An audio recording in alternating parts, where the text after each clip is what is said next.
Yeah, hey, we are back for another review of All the Queen's Men. We're on season 4, episode 14, entitled Backstabbers.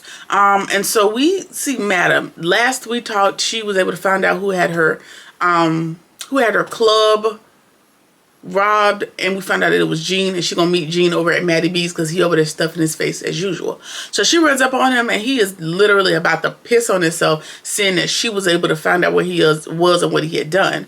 And she admits, like, hey, good job. You knew it was a nice move because my hands are tied with the trial, and you can't come up, you can't come up missing, and I'm not gonna shoot you in these people's place of business. So his little fat face is like, yeah, I just want you to focus on the trial. I didn't want to testify, but they subpoenaed me, which has nothing to do with you getting my place robbed. Never addressed that. Either way, she was like, I ain't gonna really do nothing till you. Tells the waitress, hey, go get me some milk and some cookies. Let's just break a little bread. And of course, he could not resist the cookies, and he ate one of them. And you see him immediately. His throat gets real itchy. He gets to coughing.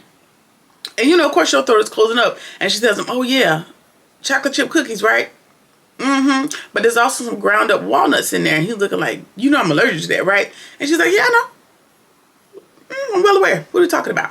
Obviously deathly allergic. And she was like, oh, but I got an EpiPen in my purse. I'm gonna let you get that. Hands him the EpiPen, and he's jabbing at his leg, trying to get it to work. And ooh, did I forget to tell you that it was a training pen and there is no actual needle or medication in the pen? And he's sitting there looking like, oh crap. So he passes out on the floor. I'm going to assume he's not, he's not dead, because she tells the waitress, like, okay, you can go ahead and call the ambulance. And also tell your mom, I haven't seen her in a while. Tell your mom I said, hey. Of course, she has a existing relationship with the waitress and her mama. And we just going to let Gene get close to death. I don't know if he's gone yet, because the conversation leads to, I'm going to bring you close to death, but I'm not going to kill you just yet, because I got this case hanging over my head. So that's probably more like it. Hopefully Gene's not gone, because, again, you got a lot going on. And by the end of this episode, though, nobody else need to come up missing, because you got another fight coming up. But we'll see. Okay, so we see the therapist. I'm still not sure this therapist or what her motives are, but she's back to asking Blue again, like, hey, so just so I'm clear, you killed Kat for your boss? And Kat is like, just so I'm clear, I killed Kat because I wanted to. It just happened to benefit my boss. And so she's telling Blue like a whole lot of stuff about like your loyalty it's giving that the loyalty that you have for Madam is because you love her, or that you're deeply indebted. Now, I'm going to say she probably loves her because they've been friends for years. Sure, by proximity. But there might be an indebtedness there too, because just looking at every episode up until now, Madam doesn't have a way of like buying people's loyalty. Like, hey, I bailed you out of, a situation, or I rigged an election to make you become mayor. Like, forcing people's loyalty. So that could very well be the case. And it would be nice to go back and, get some backstory on how that came about. That would be nice in a spinoff situation, or mingled in somewhere in these episodes, but a girl can dream. Either way, she tells Blue that Madam's position in Blue's life is much more important than her own. Meaning that, I take to mean that, Madam is more important in your life than you are in your own life, and that's not healthy. And then she asks Blue, like, what if you, like, maybe think about the fact, like, she may be gaslighting you, or she may be manipulating you. Yeah, she didn't maybe ask you outright to get rid of Kat, but you felt like you had to do it to prove your loyalty, to solidify your loyalty with her. And, that's a good question to ask. Either way, then she tells Blue that she thinks that maybe also consider that you might be attracted to her. Like, maybe there's something outside of this personal thing that you feel for her. And now Blue's kind of looking like, just because I'm, a lesbian doesn't mean that I am attracted to everyone that I admire. But you do see, like, and you can see the wheels kind of turning in her head, girl. And I don't know. It's just never going to happen. It'll never work out between those two. But whatever. Alright, so we're back at the trial, and D.A. Rotz wants to introduce one more witness. Even though we're at the last day and we were about to do closing arguments, she introduces a witness. And of course, Madam's attorney is like, no ma'am, this person was not entered in, and this evidence was not entered in prior to now. We need this thrown out. And so the judge he's simply intrigued, and he's curious, and he's like, I want to hear what the witness got to say. Let's see what he says. And the witness is none other than Concierge. Don't remember his Damascus. Don't remember his real name.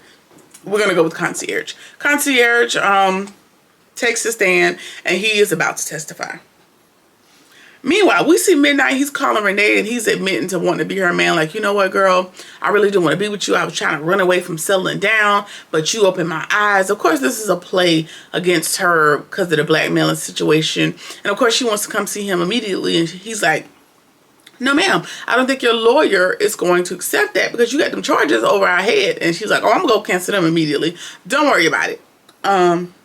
Girl's giving, it's giving a thin line between love and hate because... Girl, what? You think that that's going to be a legitimate relationship because you forced this man? Okay, girl, whatever you say.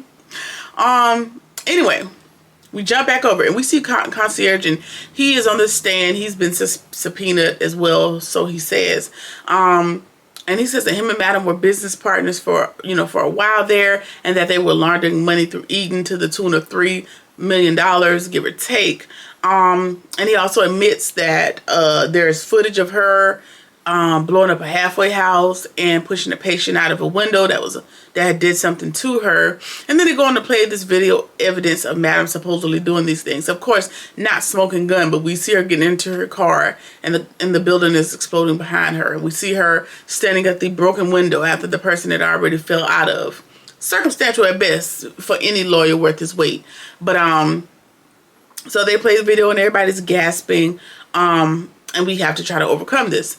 Either way, Madam's lawyer is going to do the cross-examination, and he accuses Concierge of, hey, why would you incriminate yourself knowing that you could end up in jail? He's like, I wouldn't do that. He's like, oh, okay. So you pulled an immunity thing. They gave you immunity, and you're going to come in here. But if that's the case, why wouldn't this stuff submitted, the crimes that you had prior, why wasn't that stuff submitted or sent to the police sooner? Oh, because it was before my wife and my brother ended up killed. Also, I edited her out of those videos early on to cover for her. But now I'm here, now that my family's gone, I'm here to do the right thing or whatever to that effect. And he's like, Madam's lawyer's like, So if you edited her out of the videos, who's to say you didn't edit her back in? Like, can we trust anything that he has to say? Now, any good investigator worth his weight in gold would, challenge the validity of the videos, but it's D.A. Rods, and who really knows? Even though those videos are probably legit. Now, whatever, doesn't matter. Either way, this evidence has been damning. This has been the only thing to kind of shake Madam, off her square, and we need to figure out how to adapt and overcome because this ain't looking good. They were already kind of happy earlier because everybody else has kind of did what they were supposed to do, and there was no sufficient evidence. But now this is going to set them back a couple pegs, unfortunately. All right, so we see Doc, and he finally tells Madam what he overheard with Jean and her sister Tony talking about. So now she's got some solidification. She's got something solid about what's happening with those two people and what they're planning. So now she's going to have to deal with that as well. Blue was talking to Dime last episode and telling her, like, girl, you hungry, you're ornery, you're tender, you're pukey. Girl, go take a pregnancy test. And so she's following up with Dime, like, girl, did you go take that test like I asked you to do? And Dime's like, no, girl, I'm scared. I don't want to do this. And she him and her, and Dime's like, girl, go take the damn test and stop playing with me now. As well, I'm with you, Blue. Go, girl, go take the test so I don't want no ifs, ands, no maybes, no buts, might be, could have been. Go ahead and take the test so we can move on and figure out what to do from here. Because, girl, it's too much. And who wants to deal with Dime and Amp and a miniature of the sorts? Annoying. All right. Tandy calls Madam to give her some good news.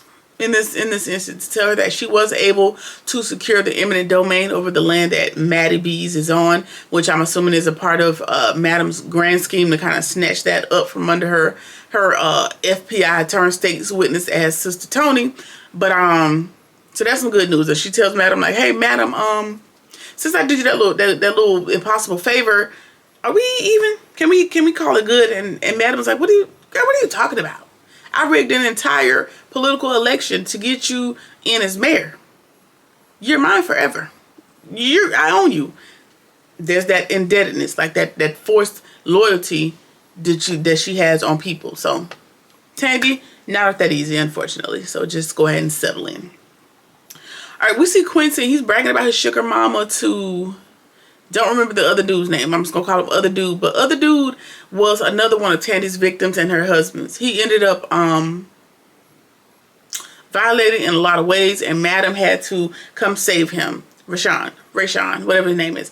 And Quincy's like, I can't tell you her name, but I'm going to tell you because it's just you, blah, blah, blah, blah, blah. Her name is Tamara, or whatever her real name is. He's like, Tandy? And he's like, yeah, you know. And he's like, no, she did this and this and this and this to me. Get out as soon as you can. Do not mess with that lady. He's like, no, no, no. No, brother. I'm going to avenge you. He's like, by sleeping with her and taking her money and her gifts? Yeah, that too. But I'm going to get justice for you on the inside. I got you, brother. And Rashawn's like, okay, boy. Whatever you said, just know I warned you. And that's going to be your cross to bear. All right. We see Trouble, and she's finally gotten upgraded to VIP because she has showed her loyalty, proved her loyalty to Madam. She's got her solo, and she's giving it all. She's giving it what she got for a pork chop. You hear me? She doing her good thug thizzle in her match at top and bottom with a little sports bra to match. And I'm sure she is on cloud nine because this is all she's really ever wanted. So congratulations to Trouble. All right. We see D.A. Rods, and she's back at Doc's place. She don't really want nothing, child. She is there just to get her a little tune-up. That's all. That's the long and the short of what was going on there. She's there for a little tune-up. Now, Doc, I'm mad with you here because you shouldn't have let her back in there because you know she already came in there and started evidence that you had to steal back, that you had to steal again and conspire and get out from under, but water under the bridge, I suppose. All right. Midnight, we see Midnight, he's back over there with Renee, and he has prepared a breakfast. He heard her say that she wanted to go out to breakfast, and he brought breakfast to them. And she's like, you know, I appreciate that. And he's like, yeah, you made me see that this is where I want to be. I want to be with you, girl.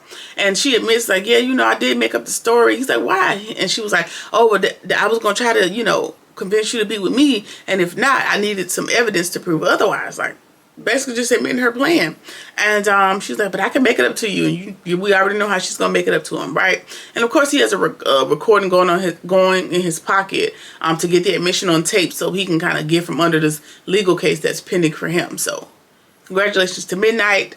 That's all over. And of course, he'll break into her next episode like, hey, girl, I got evidence on you now, so you need to get out of my face. All right, cool. And then, you know, she'll go real thin line between love and hate, and we'll all just move on. All right. We see Madam's lawyer come to her house before court. She's like, what is so important that you would come here before? I'm going to see you in court in a little bit. What's up? He's like, no, I'm here to give you some legal counsel. And I'm giving you some advice that you should probably take the plea. And she's like, take the what? Take the what and leave the what? No, I think we should talk about the plea. She's like, what are you talking about? I'm not conceding. I'm not doing it. And he's like, the video footage really hurt our case, and she's not having it. She's like, so you want me to run with my tail tucked? I'm not doing that. And he's like, listen, I understand, but a little bit of time is better than a lot of time. And she's like, yes, but nothing is better than none.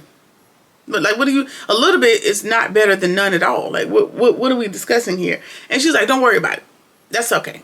I'm going to do you one better. Instead of me just taking a plea deal, I'm going to take the stand. So next episode, we will probably see what Madam's going to take the stand, and she better put on for her life. She better be a damsel. She better be she better be a Black Panther fighting the corruption that the FBI has placed against her. That's what she better become next week. She better give her good Oscar nominated tears.